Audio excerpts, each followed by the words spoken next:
সরবরাহ কিছুটা বাড়ায় রাজধানীর ফিলিং স্টেশনগুলোতে কমেছে গ্যাস নিতে আসা পরিবহনের অপেক্ষার দীর্ঘ সারি। তবে এখনও চাহিদা মতো মিলছে না বলছেন চালকরা।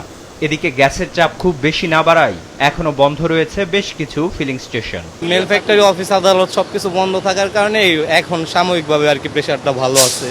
তবে আগামীকাল বা রবিবার থেকে বোঝা যাবে এই প্রেশারটা কতটুকু ভালো পাওয়া যাবে। এখানে একটু আছে মোটামুটি ভালো, আগের থেকে একটু মোটামুটি ভালো আছে। এখন একটু ভোগান্তি কমছে, প্রেশারটাও কম, 150 প্রেশার আছে। শুধু সিএনজি স্টেশনই নয়, রাজধানীর ধানমন্ডি, মোহাম্মদপুর, মিরপুর, মাটিকাটা সহ বিভিন্ন আবাসিক এলাকাতেও এখনও একই রকম আছে গ্যাসের সরবরাহ সংকট। দিনের অধিকাংশ সময় জ্বলছে না চুলা, বিকল্প জ্বালানি ব্যবহারে বাধ্য হচ্ছেন গ্রাহক।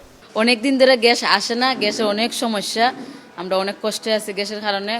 যদিও মাঝে মধ্যে আসে, যায় আর আসে, বারবার গ্যাস দৌড়াইতে হয়। 1700টা 1800টা সিলিন্ডার কিনা বাড়ি এলে তো ঠিক ঘর ভাড়া নিতে আছে ঠিকভাবে, ঘর ভাড়া তো কমায় নাই। গ্যাস আপনার থাকে না, যদি আহে আইতে 3 সুম কি 2 সুম একটু আহে, আবার সাথে সাথে জায়গা। এদিকে গাজীপুর সহ বিভিন্ন শিল্পাঞ্চলে গ্যাস সংকট পুরোপুরি কাটেনি। উৎপাদন ঠিক রাখতে রেশনিং পদ্ধতিতে চালু রাখা হয়েছে অধিকাংশ কারখানা। এদিকে সিরাজগঞ্জ, যশোর, রাজবাড়ী সহ বিভিন্ন এলাকায় সরকার নির্ধারিত দামে মিলছে না 12 কেজির এলপিজি সিলিন্ডার। দোকানিরা দাম নিচ্ছে ইচ্ছে মতো, অভিযোগ ক্রেতাদের।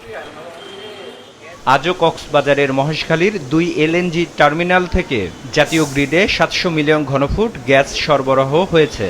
আসছে সোমবার আরেকটি গ্যাসবাহী কার্গো বন্দরে পৌঁছানোর কথা রয়েছে। বিপ্লব আহসান, মাছরাঙা সংবাদ, ঢাকা।